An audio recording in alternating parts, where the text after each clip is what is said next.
What do you think of that valuation now? Oh, am I allowed to say it? Yes. Crap, basically. Just not worth the piece of paper that it's written on. The pain of a GFC hangover, suffered by one small business owner whose bank, she says, pulled the rug unfairly. Welcome to Four Corners. There's no argument Australia escaped the worst of the global financial crisis. The list of casualties here was small by comparison with the dramatic failures of America and Europe. Our financial system was fundamentally sound, and the big four banks were essentially underwritten by government guarantee, which gave them a great advantage in the marketplace. But there is one particular episode in that period that invites scrutiny. It involves the small but ambitious Bankwest, centred around Western Australia, and the big bank that took it over at the height of the GFC for a bargain basement price, the Commonwealth. Bankwest had been owned by the Bank of Scotland, one of the British banks worst hit by the crisis in 2008. Under its stewardship, Bankwest had accessed a mountain of cheap money and went hunting aggressively for borrowers. But when the Commonwealth came along, an audit was ordered on Bankwest's book of loans. Revaluations were done. A number of loans were terminated and businesses were seriously damaged or lost. The banks say they acted legally and responsibly. The victims say otherwise, and a class action is looming. There's also a Senate inquiry underway into the banking sector post-financial crisis. Tonight, Deb Whitmont tells the story of four borrowers who have emerged from their Bankwest experience battered and angry.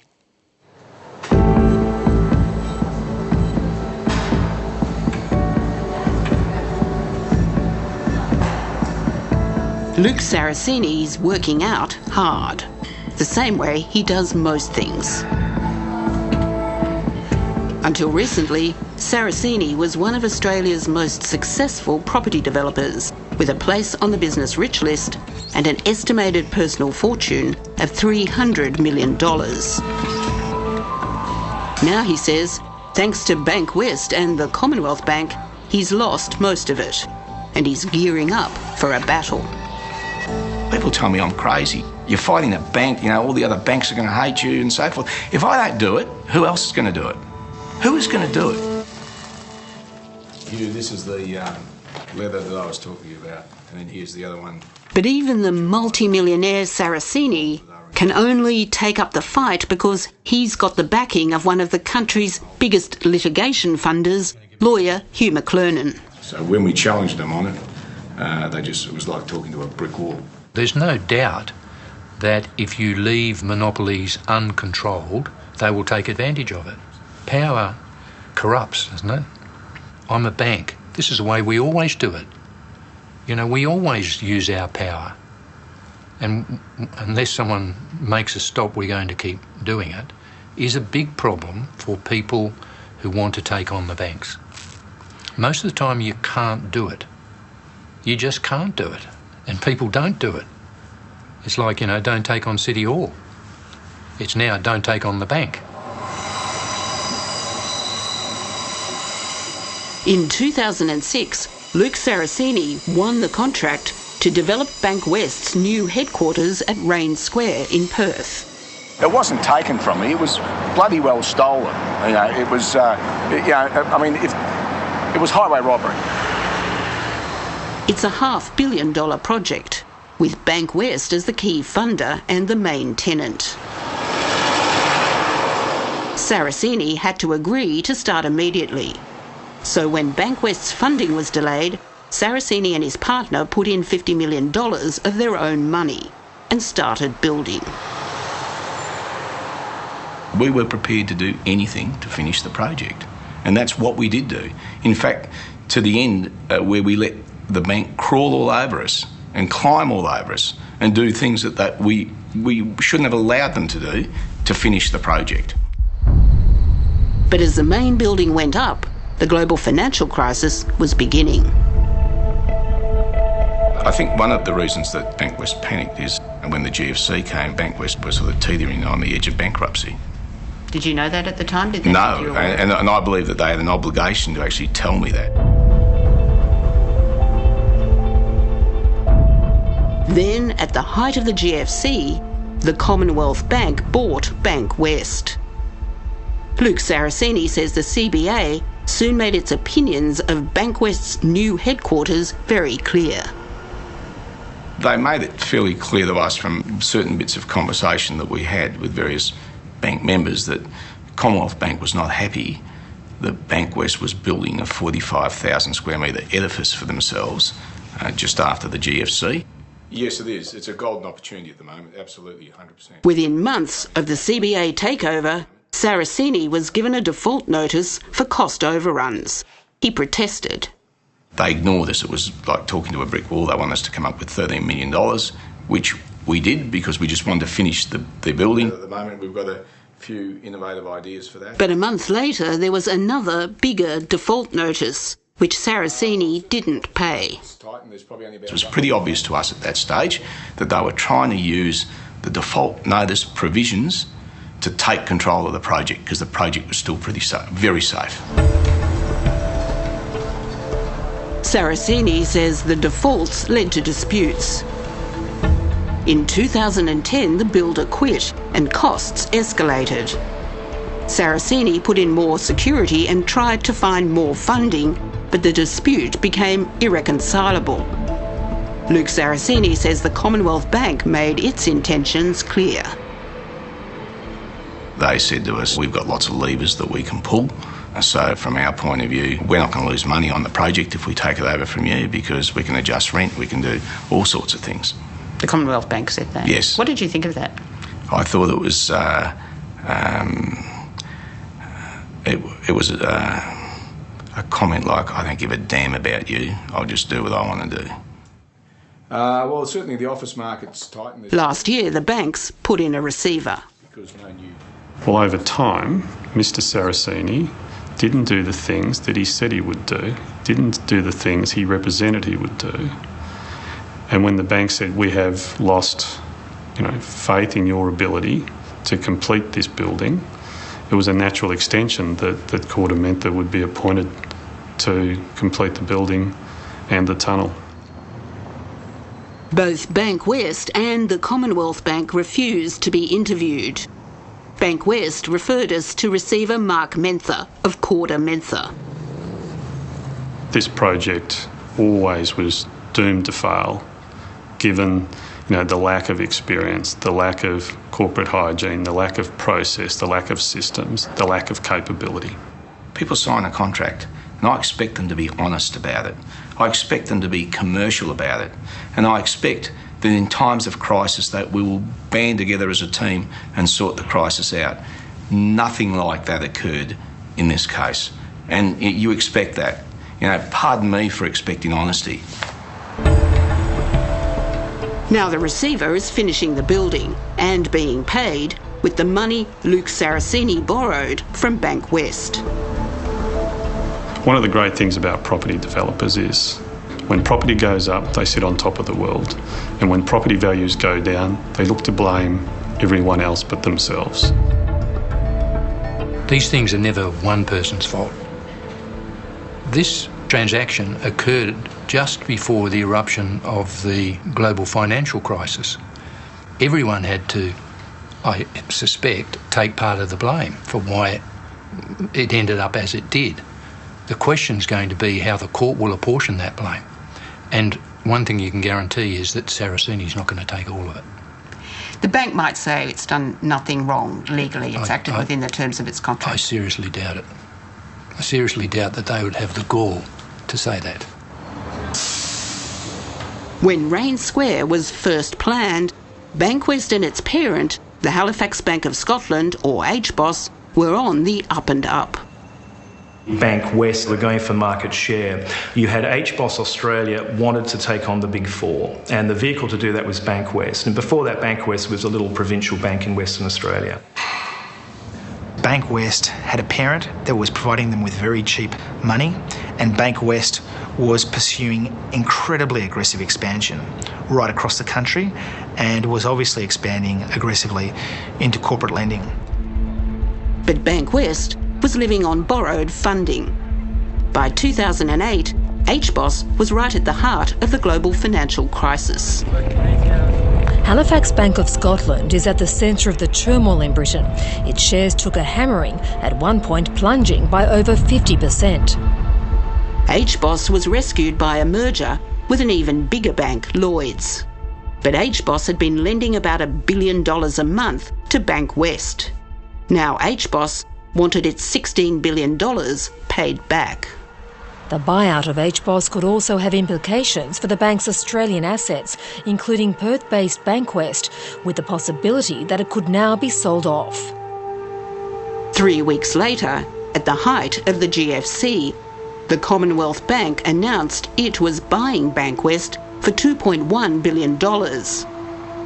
It was a bargain price for Australia's sixth biggest bank, at only 80% of its value. This is a very attractive deal for our shareholders. Rarely have we seen a quality asset such as Bankwest become available on such attractive terms. The CBA's then chief, Ralph Norris, has said buying Bankwest was a good deal and he'd do it again. But it's clear that when the Commonwealth came in, Bankwest was in trouble.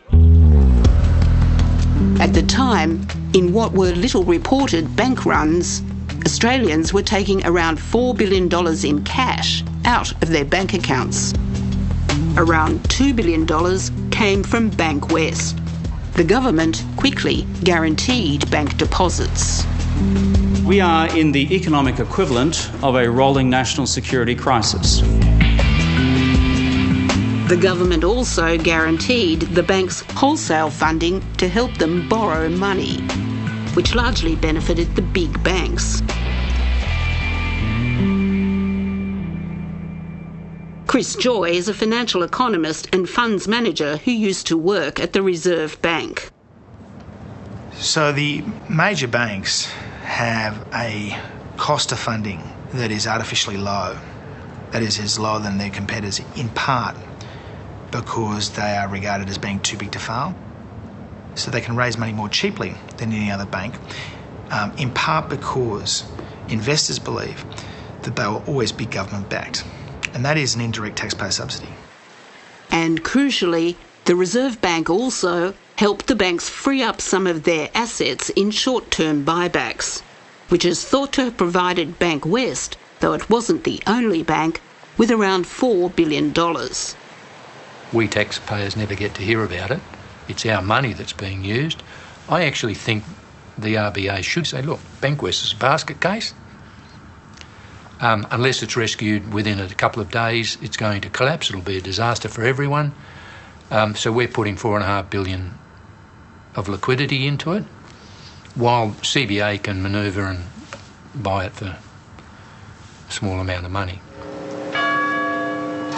But while the big banks' risks during the GFC were cushioned by the taxpayer, it seems little was done to protect many of their commercial loan customers.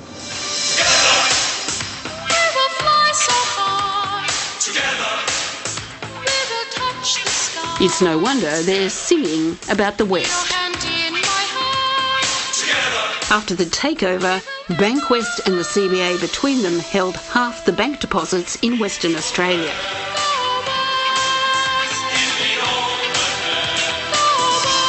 But before the GFC, Bankwest was looking east. It was a very aggressive competitor and was pricing very aggressively, and it had a business model, a plan to expand into the eastern states. So I think there was a plan at the time to expand with about 160 branches into the eastern states. It's hard to go much further east than Nelson Bay, about 3 hours' drive north of Sydney. In 2007, when Sylvia and Gilbert DeMichael were looking for a business to buy, their motel broker recommended the Admiral Nelson Motel. I thought it's a very expensive area. We would never be able to sort of really allow ourselves to be able to afford something in Nelson Bay. So I thought, that would be a really nice place to have a business. A valuer chosen by Bankwest valued the Admiral Nelson Motel at just over $2.4 million. Surprisingly, it was exactly the asking price. At Bankwest, our goal is to make business banking a little happier. Oh, we were terribly excited. We couldn't believe that we got it. I just wanted to let you know your business loan has been approved. Oh, everybody loves a ray of sunshine. It was a huge loan, yeah, much bigger than what we'd ever, taken on in our whole lives. The de Michaels hadn't been able to fully inspect the motel because they were told the owner was sick, but the valuer said he had inspected it, and the de Michaels believed him. But as soon as they moved in and the seller vanished, the de Michaels found the only bed in the whole motel was the one they'd stayed in during their inspection, and the manager's flat had been used as a dog kennel. Contrary to Bankwest's valuation, as their solicitor later told the bank, there were forged accounts and figures, fake future bookings, dummy guests, and beds that were nothing more than cardboard boxes covered with a quilt. What do you think of that valuation now? Oh, am I allowed to say it? Yes. Crap, basically. Just not worth the piece of paper that it's written on. It's invalid, and the valuation is not valid, and the bank lent on an invalid valuation. The original one's there, so. The de Michaels had no choice but to try and make it work. What happened when you told the bank, look, this is going to be a lot harder than we thought it would be? Basically, they just said, that's too bad. You bought it. So, they really weren't interested, basically.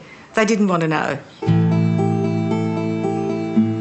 But by 2008, with interest rates climbing, the de Michaels' interest-only loan was costing them almost $17,000 a month.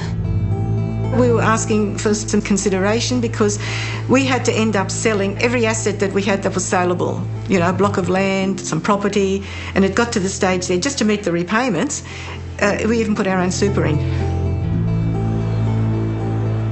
Though the bank says the de Michaels fell behind, they say it was only ever by a week or two. Did you ever miss a repayment? No, we never missed a repayment. We did, on a couple of occasions, ask them that if they could extend it slightly, a week or whatever, and they did that. They extended it slightly, but we met all our repayments, always paid all our debts. But in 2010, after the CBA takeover, the de Michaels asked to extend their interest-only loan period. The bank wanted a valuation. The de Michaels say business was improving. It was building beautifully. And, to get to 2/3 of, the fake figures, I thought was pretty good from scratch in 3 years. And that actually happened probably before 3 years were up. But unlike Bankwest's first speedy valuation, this one took 5 weeks. And the de Michaels have never been allowed to see it.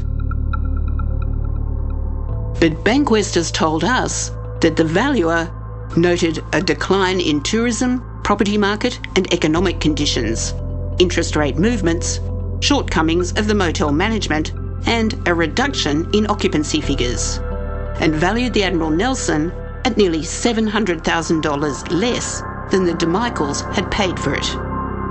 The de Michaels were told they'd breached their loan-to-valuation ratio. They gave us the ultimatum after the valuation. They said, if you pay us $500,000, that'll bring the LVR back in line to what it's supposed to be, and then, we'll consider, you continuing on and, making normal principal and interest repayments. They knew we didn't. Ratio. Yeah, they knew we didn't have $500,000 because I told them that we had nothing left. They've taken everything, and they knew that. Mark Menther doesn't know the de Michaels, but his company has managed billions of dollars of assets in receivership.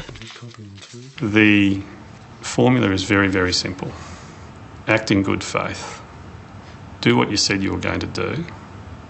Be honest and use your best endeavours, and the banks will give you the time. We'll work with you. But that didn't happen with the de Michaels. 2 months later, they were out. We had nothing. If it wasn't for some of our most wonderful friends, and they know who they are, we would have been out in the street. We don't have children.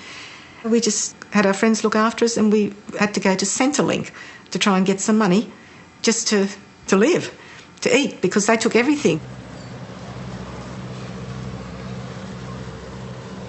Hugh McClernand says borrowers shouldn't take all the blame. The borrowers didn't do something wrong. They just went along and said, can I have some more, please? And here's the security. You make up your own mind whether you think it's good, bad or indifferent. You can't blame the borrower for that. You blame the bank, if you blame anyone, if it wasn't a good deal for the bank. And when someone else comes along and says, oh, look at this, it wasn't a good deal, you don't say, therefore, take the borrower out and shoot him. You just say, deal with the person at the bank. You're saying the bank should wear it? Absolutely. It's the bank's making. It's a problem of the bank's making. It's not a problem of the Commonwealth Bank's making. No, but these are different banks. Bankwest is still a bank. It's got its own banking licence, got its own responsibilities. The Commonwealth is just exerting influence on it as a shareholder and saying, we want you to do it this way.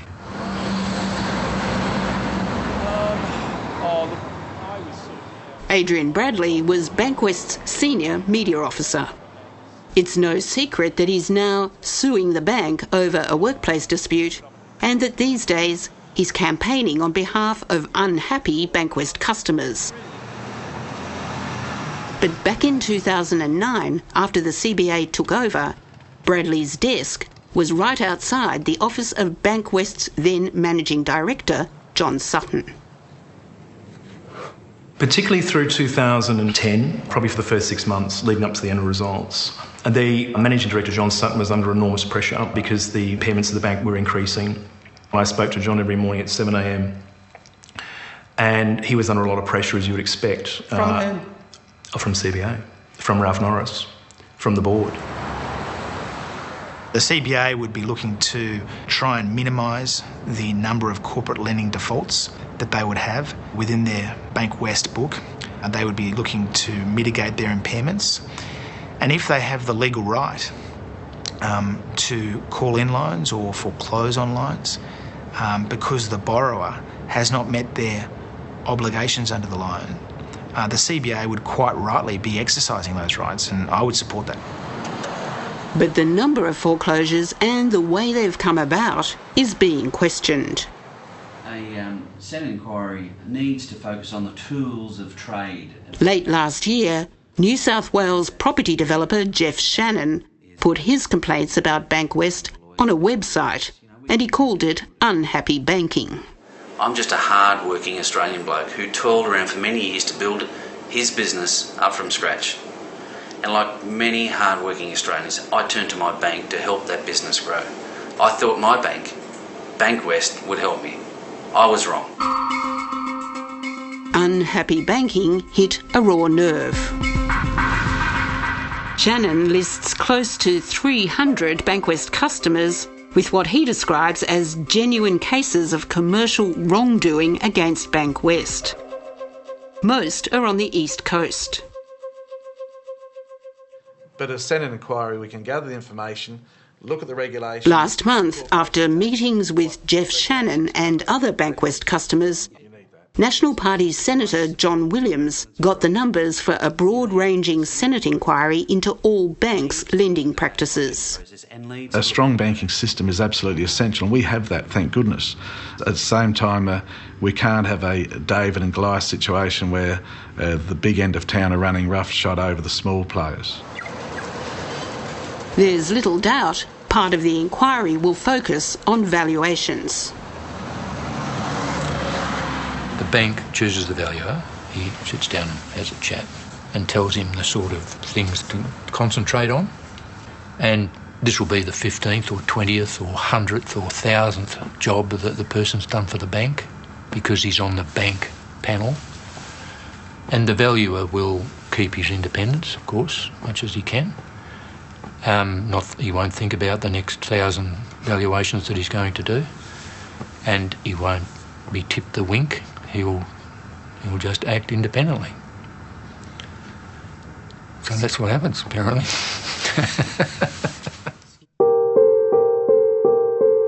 That's no joke for the developers of Carnegie Cove at Bonny Hills on the New South Wales North Coast. When Bankwest was expanding, it targeted retirement village funding. And for Bankwest, Bonny Hills was a model long-term project, with loans approved up to $23 million. They were on site a number of times. They were very enthusiastic. They loved the whole concept because it was, to use their words, it was going to be the next benchmark in Australia for this type of retirement living.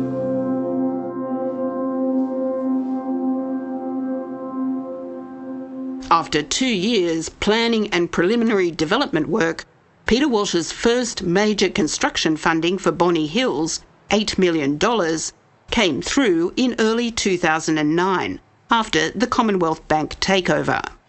Nearly a year later, seemingly out of the blue, Walsh got an email from a Bankwest manager. We presented Bonny Hills to the bank's credit panel last week, and it's fair to say that significant concerns were raised regarding the project and the level of the bank's debt. Essentially, we do not want to still be there in 5 years' time with our debt levels largely unchanged and our gearing levels excessively high. In hindsight, I think there was a very deliberate decision made by the new owners that it wanted to vacate this market segment. It didn't want to be there, and history has now proven that it isn't. In a sworn affidavit, Peter Walsh's solicitor says that in phone calls, senior Bankwest staff told him that the Commonwealth Bank had decided that retirement villages were no longer an area where the bank wished to keep lending. Bankwest, however, says it engaged an independent accountant who raised concerns over the overall feasibility of Peter Walsh's development. But in 2010, Walsh got a phone call from a senior Bankwest manager. He basically said that your valuer has been called in and is being instructed to value the property circa 4 or 5 million. And he said, and that's not going to be good for you. And of course, the maths is simple. That would have immediately meant, if that was a justifiable and real valuation, that we would be automatically in default under our LVRs. In another affidavit, Walsh's solicitor says the valuer told him Bankwest had tried to justify a valuation method based on a figure that was drastically lower than market value. It would have cut Walsh's project to 1/5 its post-GFC valuation. The valuer says she told Bankwest she disagreed and left.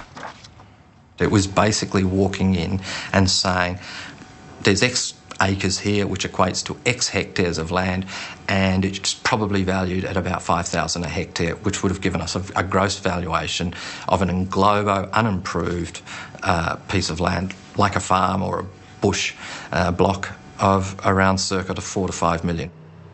But after that, Bankwest claimed numerous defaults against Peter Walsh's company, and it finally appointed a receiver. How do you argue against a bank that at that point holds all the purse strings? The reality is they have committed. They have a moral, ethical and a contractual obligation to keep up to their side of the bargain or the contract, as we have. We did. They created situations that caused us problems that ultimately saw us and the project fail. The bank says it's now owed more than $23 million, which Walsh understands includes several $1 million of penalty interest. In January, the unfinished development was sold for a mere $1.7 million. I basically own my wardrobe, a few personal effects, and a push bike. That's it. Everything else is gone. I've basically lived on the charity of some very close friends for the last 2 years, even gone through periods where I've been homeless. I've slept on couches of friends' places. Sorry.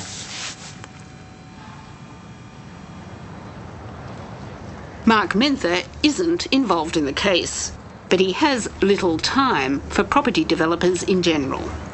The Commonwealth Bank Board, the Bankwest Board, would sit there in every decision they make would be around what's best for the bank as a corporate citizen in the community in which they live. And you only have to walk around Perth to see, Bankwest's name on every school football team or community football team or netball team or rowing team or the community fund runs. They're a really important fabric in a society, and they're here to stay, and if you took them away, it'd be a terrible loss to the community or to the football team or to the school. But property developers come and go.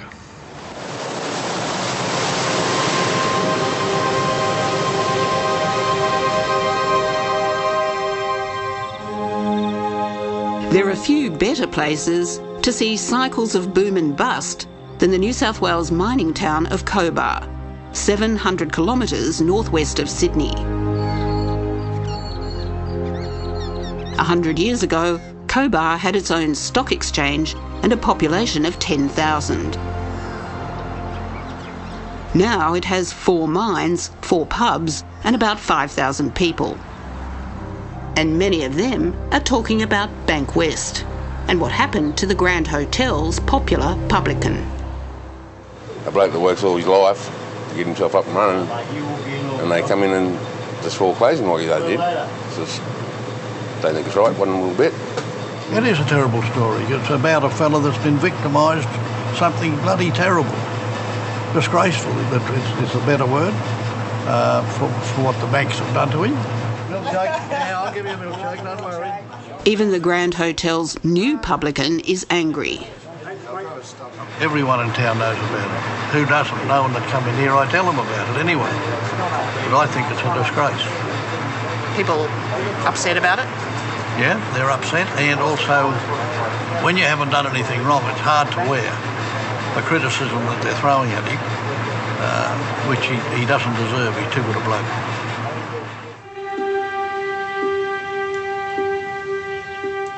At 56, Paul French didn't expect to be living in a mobile home and driving earth-moving equipment. He wanted to be running a pub, which he was, until last year when Bankwest sent in receivers to replace him. It's very hard. It gets lonely because in the hotel I had a lot of friends and you see them every day. You don't now. I go home to an empty cabin. I put a lot of time and effort and I do enjoy the hotel industry. I think we're doing a pretty good job in the town. I was empty, just nothing left. I don't know what I just wasted 6 years of my life there, plus all my savings. Paul French is still more than welcome at the Grand. Everyone liked him as a publican, as a person, and he obviously done a very good job because his beer lines were as clean as I get them. 6 years ago, French was the licensee here. He and a partner owned the leasehold and were doing nicely.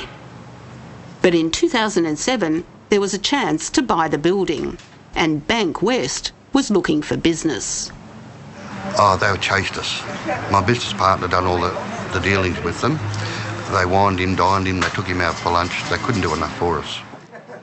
Bankwest offered French and his business partner a loan of $1.35 million to be repaid over 20 years. Well, I thought they were a long-term partner. You go into a business, for us it was a big outlay, and to me it's a lifelong commitment. I was here till I retired. That was my ambitions, but that's been taken from under me.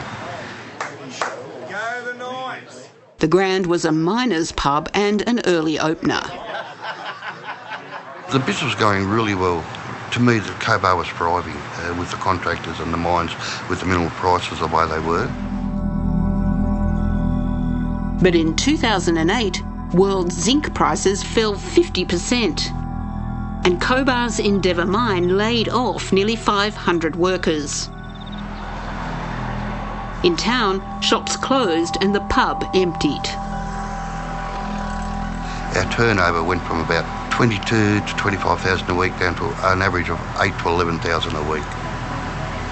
We used to have a meat raffle every Friday night. There was only 5 meat trays, And some Friday nights we'd have to cancel it. There just wasn't enough people in here to do it. Got that bad? They got that bad, yes. Paul French's solicitor, Ross McGlynn, spoke to the local Bankwest office and says they agreed to let the pub pay interest only for the next 2 years. They were quite positive about it. I have a detailed file note of the meeting, and the proposal was that they would pay interest only for 2 years. But Bankwest has told us the agreement was only for a year, and at the end of that year it revalued the pub. According to Jason Bartlett, whose accountancy firm advises more than 200 hotels, it was bad timing. In terms of the economic conditions, it was extremely tough at that point in time. So I've got no doubt that when the valuation was looked at, it would have been looked at in very poor economic times. Paul French hasn't seen the valuation, but Bankwest says the pub was downvalued from $1.8 to $1 million, which was significantly less than the amount French had borrowed. A few months later, Paul French got some bad news, which he told Bankwest. April the 2nd, 2010, I was diagnosed with leukaemia. We notified the bank and they were a bit concerned, but it never cost me any work time. I'd go to Sydney for 1 or 2 days for treatment, then back again. And I've been on chemo tablets. It's never really cost me any working hours. I guess the reason I really took this on was because we just saw that Paul was doing everything he possibly could. There was no excessive expenditure, there was no excessive wages through the whole 2 to 3 year period that we're in communication with the bank. These are the poker machines that you were paying off. Paul French sold off the pub car park and looked at selling some poker machines. 6 brand new ones. And though Bankwest told us French fell behind in payments, his accountant says the delays weren't significant. Right through the whole process, they basically paid their interest commitments as and when they were due. But in late 2010, Jason Bartlett had 2 phone hookups with a Bankwest credit manager in Perth. The message that really came through in the December meeting was that it didn't matter what we would do, that they would just essentially ensure that the client wasn't going to be able to meet their loan commitments going forward, and that they basically wanted them to seek alternative arrangements for their finance. What do you take that to mean? At the time I took it to mean that the bank just wasn't interested in funding the finance of that hotel at the time. Paul French, his partner, accountant and solicitor say they couldn't believe it. By then, Cobar was picking up again. The Endeavour mine was doing well and the pub's turnover was going back up. We asked them to do another valuation. They didn't even want to talk to us. I said to them, with our turnover increasing, our valuation has got to climb again, which would put us in the safety net again. But they didn't want to talk. Do you think the pub was a viable business? I do, yes. Yeah. Do you think that Paul could have traded through his problems if he'd been allowed to? I believe he would have, yes. Well, it seems to be draconian when there's an outcome, there's a solution to it, especially when the consequences are so catastrophic for the customers. Well, the banks have ruined this guy's livelihood. It's going to make him difficult to ever get back into another pub. It's going to make it difficult for him to ever get finance again from another bank, apart from the shonky ones that he was with. In April last year, Bankwest appointed receivers. Paul French was devastated. 4 weeks later, the pub was put up for sale. A month after that, it was sold for little more than the value of its poker machines. Imagine if I owned a house, 3 or 4 kids, and I was paying everything off and then they decided to say, oh, sorry, Mr. Best, we'll shut the mines down here, your house has gone for $400,000 or $200,000. We don't think you're going to get that price. We can't afford to let you keep paying back at the right bills at the right time. We're just going to sell your house at a loss and you walk off. What do you do? You know, you've got to start all over again. I think they did everything they possibly could. They had good accounting advice. I looked after them as best I could, and they had a plan which would have seen them get out of the relatively short-term difficulties, and the bank would have got all its money back. Yet they've ended up having lost everything. What did they do wrong? Nothing. By early 2010, as the end of the first financial year of CBA ownership was approaching, Adrian Bradley says the pressure on Bankwest reached a climax. I don't believe generally you get the best outcome in a panic, and I can only characterise what I saw was probably panic. Now, CBA has every right to staunch a hemorrhaging bad asset that's whatever, isn't performing. That's business. You would expect it. The shareholders would expect it, and that's a given. But what I saw, I can only characterise as panic. At the time, more than 800 of Bankwest's commercial loans were sent off for a special audit, and Paul French's was among them. To be charitable, they got swept up in something they should never have been swept up in. To be uncharitable, there was something else that should never have happened. What do you mean by that? They possibly went too far. In their book clearing? Maybe the book clearing, which, you know, is, we all know there was a book clearing. Everybody around town knows there was a book clearing. Did they just clear one book too far, or the book too far? Whenever you need Australia's best bank. In 2010, the Commonwealth Bank made a record $6 billion profit. What do you think of the shareholders doing so well out of the Commonwealth Bank? I hope they cringe. In Perth, Luke Saraceni's battle against Bankwest could be playing out for years. But around Australia, though the big banks have survived the GFC bigger and stronger than ever, many of their customers will be picking up the pieces for a long time to come.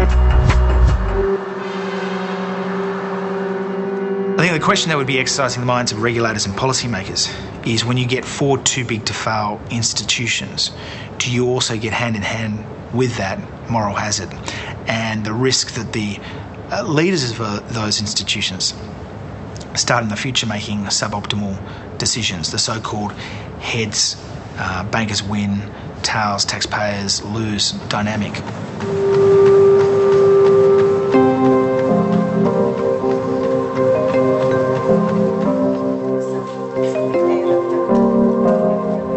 Normal people don't have a chance. They've got no chance in this system. They've got none.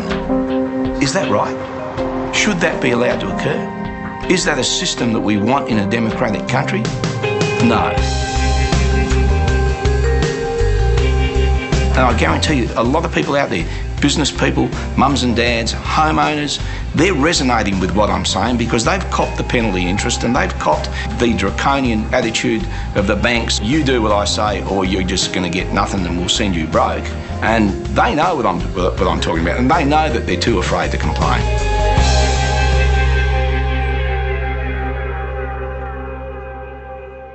I should emphasise that we did request interviews on camera with both Bankwest and the Commonwealth.